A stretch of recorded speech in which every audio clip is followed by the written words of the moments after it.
Continuamos con el sistema endocrino. Bueno, el sistema endocrino, también llamado sistema hormonal, tiene algunas cosas parecidas al sistema nervioso, pero muchas diferencias. Pues aparecen los animales realmente como un mecanismo de respuesta lenta y sostenida en el tiempo, a diferencia que el nervioso, que acordaros que era de respuesta rápida y poco sostenida en el tiempo, ¿vale? Bueno, esta respuesta se llama endocrina o hormonal porque está mediada por mediadores químicos que se llaman hormonas. ¿Las hormonas qué son? Pues sustancias químicas de naturaleza variable, generalmente son o lipídicas o proteicas, y están encargadas de enviar mensajes químicos a células o órganos capaces de responder a sus mensajes. Esas células o esos órganos serían células u órganos diana, ¿de acuerdo? Target cells o target organs en inglés. Bueno, ¿qué tipo de glándulas y hormonas hay? Pues tenemos como glándulas los cuerpos cardíacos, los cuerpos alados, en algunos invertebrados, que secretan neurohormonas. Las hormonas serían los cuerpos cardíacos, la ecdisona, los cuerpos alados, la neotenina, después más adelante explicaremos un poquito de ello. La naturaleza química de estas dos hormonas sería esteroidea.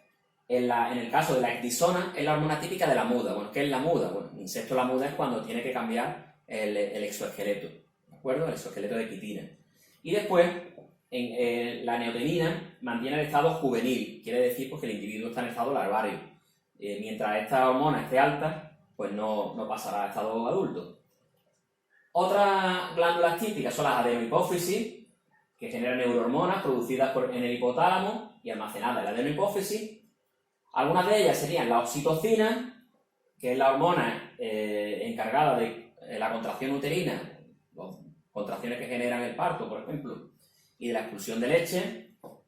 Es una hormona peptídica. Y también la vasopresina, como su nombre indica, lo que hace es presionar los vasos sanguíneos. Es una hormona que aumenta la presión sanguínea para que la sangre llegue a los tejidos correctamente.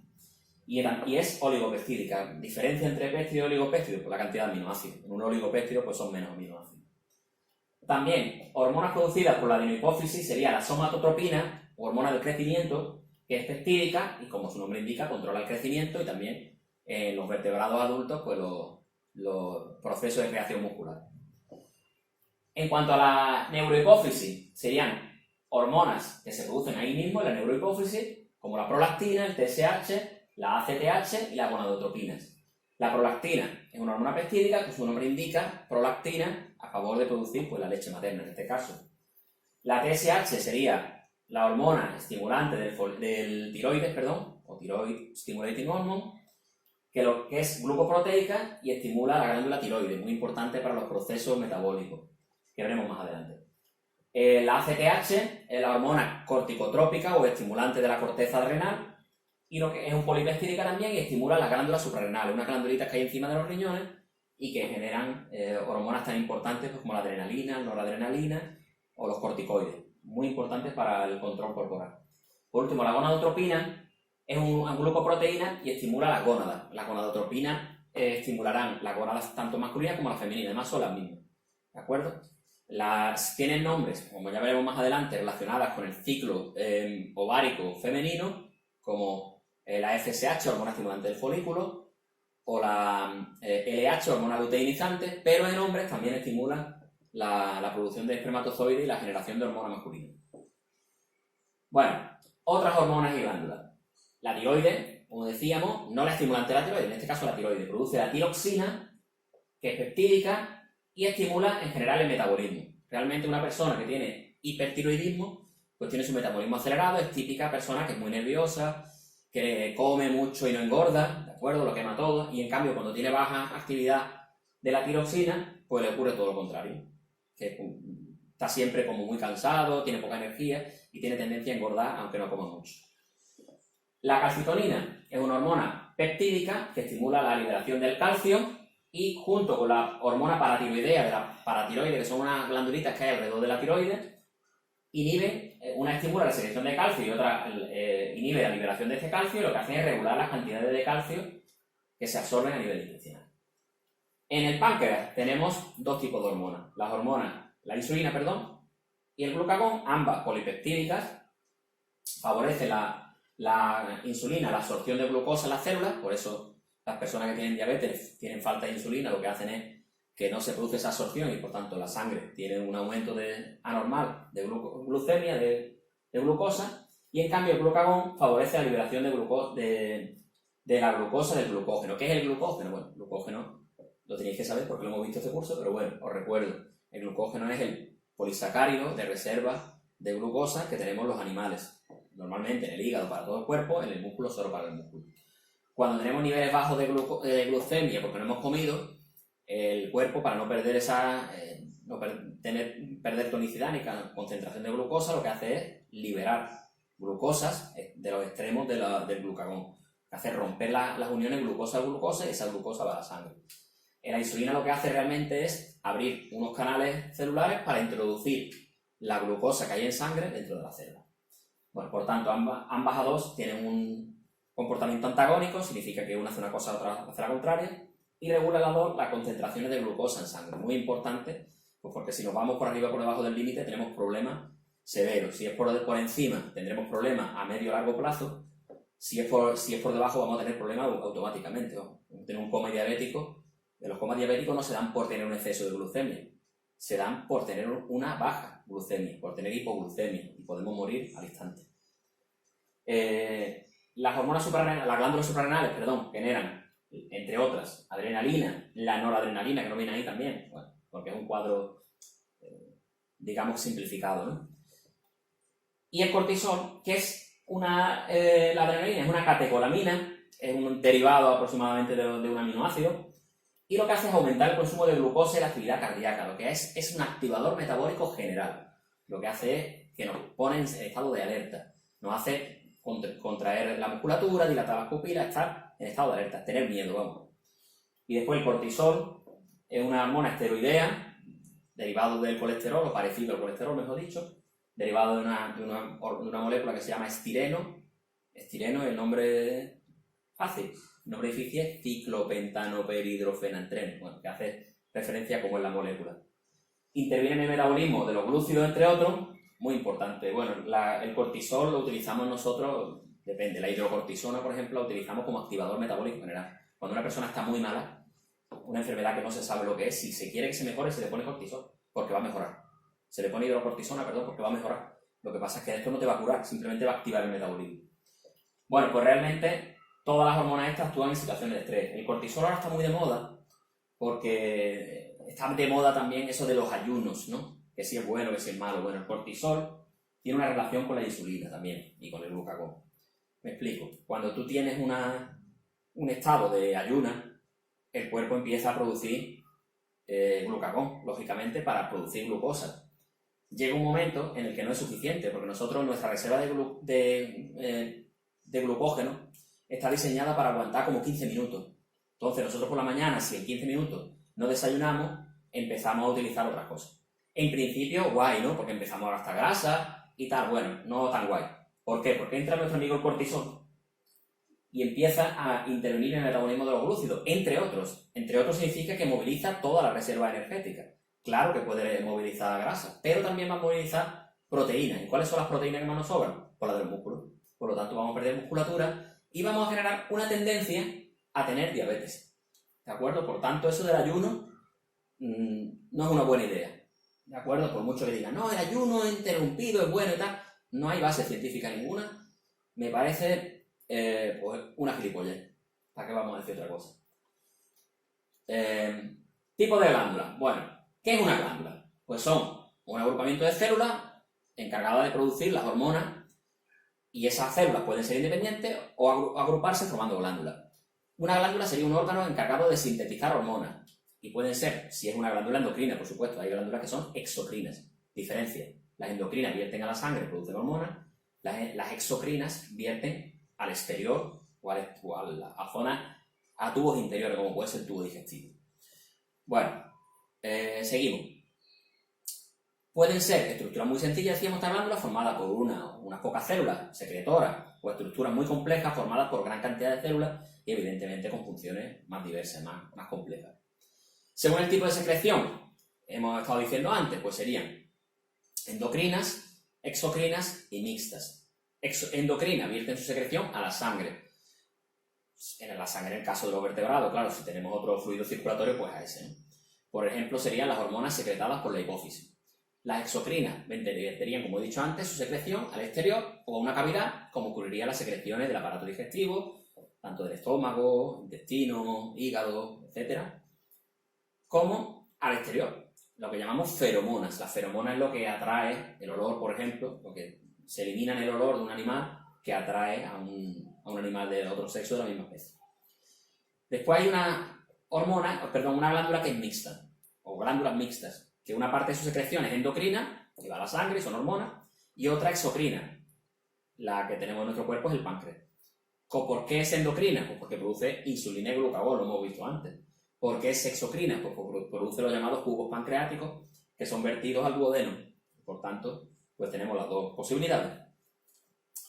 En invertebrados, pues como os podéis imaginar, el sistema endocrino, al igual que el nervioso, es mucho más sencillo que el de vertebrados. Pero hay diferencias entre los distintos grupos. Todos no tienen la misma hormona ni glándula.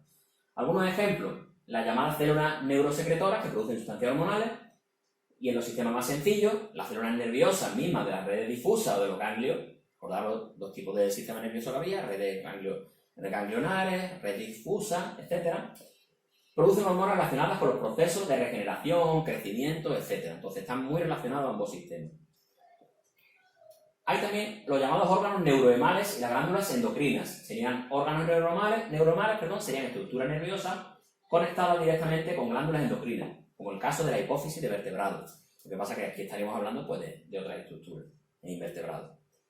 Aquí tenéis, por ejemplo, que en moluscos hay diferentes tipos de estructuras, como pueden ser las glándulas del viso, en los bivalvos, esto sería una especie de ostra, ¿no?, que sirven para fijarlo al sustrato, o sea, para que queden pegados al suelo, aunque pueden algunas veces moverse, o las hormonas gonadotrópicas de los cefalópodos, de los pulpos y demás, que estimulan el crecimiento y desarrollo de las gónadas. Las gonadotropinas son las hormonas que estimulan a las glándulas. En el caso de los insectos, como veis aquí, pues sobre todo los insectos sociales aparecen glándulas especiales encargadas de producir feromonas, que lo que hacen es, sobre todo la feromona más potente, es la de la llamada reina, ya sea la hormiga, la abeja, la avispa, que lo que hace es un efecto tremendo sobre toda la comunidad. De hecho, atrae a todos los machos y esteriliza automáticamente a todas las hembras.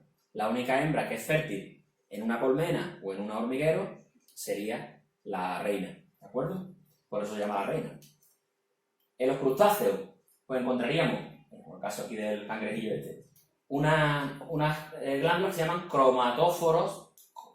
cromatoforotropinas, que es una hormona responsable de los cambios de color en relación pues, con la supervivencia, lo que llamamos el mimetismo. Por eso han puesto aquí este cangrejo con tantos colorines, ¿de acuerdo? Por último, en el arácnido encontraríamos las glándulas productoras del veneno y glándulas productoras de la seda para telas, porque son glándulas que producen hormonas que secretan cuando necesitan producir tanto los venenos como la seda. Pasamos a vertebrados, mucho más complejo. En vertebrados el sistema endocrino, muy complejo, como he dicho antes, el número de hormonas implicados en su funcionamiento es muchísimo mayor que en invertebrados, por lo que la regulación endocrina necesita una mayor coordinación. Según avanzamos en la escala evolutiva, el número de hormonas presentes en el organismo pues también aumenta. Por tanto, nosotros debemos ser de los organismos que más hormonas tenemos. Nuestras hormonas son bastante parecidas a las de casi todos los mamíferos. Lo que pasa es que tienen sus particularidades. ¿Son compatibles? ¿Podría la hormona de un animal vertebrado mamífero actuar de la misma manera en nosotros? Bueno, pues en algunos casos sí, en otros no. El caso más claro es el de la insulina. Hasta que conseguimos sintetizar insulina humana, que es la que ahora mismo se suministra a los enfermos de diabetes, nosotros utilizamos insulina de animales, de granja, de carnero, de vaca, etc. Animales que están bastante cerca de la escala evolutiva. Y si usásemos la de chimpancé, pues sería mucho más compatible. ¿Qué es lo que pasa? Que siempre hay pequeñas diferencias que hacen que el funcionamiento de la humana sea más específico, más importante, ¿vale? Bueno, algunos de los grupos principales, pues en los peces no tenemos una particularidad, sino que hay hormonas que aparecen en todos los grupos. El sistema más sencillo sería el de los peces, que controlarían los órganos sexuales y la hormorregulación. Realmente es el más simple. En anfibios, ya hay algunos mecanismos generales con los otros, aparte de los sistemas que controlan los órganos sexuales, la hormorregulación, pues tendríamos lo que llamamos la glándula tiroidea, la tiroide en este caso, que regularían el metabolismo basal. En anfibios regularían los procesos de desarrollo tan complejos que se dan, sobre todo cuando hablamos de la metamorfosis. Bueno, pues esto estaría mediado por esta hormona. También las hormonas paratiroideas o las glándulas paratiroideas, que aparecen asociadas a la tiroidea y regularían los niveles de calcio en la sangre, junto con las tiroideas. Hemos visto antes el ejemplo de calcitonina, paracalcitonina y la tirosina, ¿no? Bueno, las glándulas adrenales aparecerían también en todos los vertebrados a partir de los peces y estarían relacionados con la hormorregulación y el sistema excretor. En reptiles tendríamos ya unas células pancreáticas que producirían insulina, regulando la producción de glucosa en las células. Ya estamos hablando de reptiles y aves. Y también en aves habría la glándula pineal, que también se llama epífisis, que está en la parte posterior del cerebro. Detecta los cambios de luz y regula migraciones, procesos circadianos, o sea, procesos de día-noche, etc. Bueno. ¿Cómo se regula el sistema endocrino? Pues el sistema endocrino se regula mediante dos tipos de fenómenos, ¿no? Los llamamos fenómenos de regulación positiva y de regulación negativa. O lo que se dice ahora mismo, muy famoso, ¿no? Feedback positivo, feedback negativo. O también, más sencillo, círculo virtuoso, círculo vicioso, o la pescadilla que se muerde la cola. Vamos a empezar por el menos extendido, por decirlo así, la retroalimentación positiva. Y voy a explicar por qué. La retroalimentación positiva es que cuando se produce una hormona, esta hormona genera un efecto y ese efecto estimula a su vez la producción de la misma hormona, con lo cual es una cascada de producción ininterrumpida y además extendida. Esto, como podéis imaginar, para la economía de la célula no es muy bueno, ¿vale? ¿Qué es lo que pasa? Pues que hay veces que ocurre, lo que pasa es que son fenómenos puntuales. Por ejemplo, cuando se va a desencadenar un parto, la producción de la oxitocina genera más oxitocina. ¿Por qué? Porque se tienen que llegar a niveles muy altos para producir el parto. Lo que pasa es que en el momento que se ha producido el parto y la liberación de la placenta, lo que llamamos el alumbramiento, pues tiene que haber un mecanismo justo contrario para cortar esa regulación. Pero bueno, ese sería un ejemplo de los pocos que se me ocurren, porque realmente no son muy numerosos. ¿Qué es lo más típico? Lo más típico es el feedback negativo, la retroalimentación negativa, lo que llamamos el círculo virtuoso. Significa que tenemos un factor estimulante que estimula la activación de una glándula, se liberan hormonas, esas hormonas generan una respuesta y la respuesta inutiliza el hipotálamo, la hipófisis o la glándula para que no siga produciendo esa hormona. De hecho, a veces lo que produce es una hormona antagonista para romper el efecto o el exceso de efecto que haya tenido esa hormona. El típico ejemplo, la regulación de la glucemia en sangre. Llegamos por la mañana, tenemos hambre, pues antes de que se dispare el glucagón desayunamos, ¿vale? Cuando desayunamos entra glucosa en el cuerpo. Cuando entra glucosa en el cuerpo detecta que hay un exceso bastante por encima de los niveles aceptables, que estarían entre 60 y 120 miligramos por decilitro, y de repente pues la hipófisis estimula la producción estimula, mejor dicho, al páncreas, y este a su vez estimula la producción de insulina. La insulina retira glucosa de la sangre. Llega un momento en el que la glucemia baja, entonces el cuerpo detecta, el cuerpo tiene detectores químicos para saber cuándo la glucemia baja y automáticamente manda una señal al cerebro para que deje de sintetizar la hormona que estimulaba al páncreas, para que a su vez el páncreas deje de producir insulina. Pero imaginaros que hemos retirado tanta glucosa en sangre y encima el cuerpo está trabajando, va a necesitar glucosa, que los niveles en sangre están por debajo de los mínimos aceptables. Entonces, automáticamente liberará incluso la otra hormona, que lo que hará será eliminar los efectos de la anterior. ¿Hasta cuándo? Hasta que detectemos que el nivel de glucemia en sangre es tan alto que tengamos que hacer un feedback negativo, o sea, una retroalimentación negativa, también con el glucagón. Bueno, así funciona el 99,9% de la hormona casi todo el tiempo. ¿Por qué? Porque se sigue en principio de economía celular, ¿vale?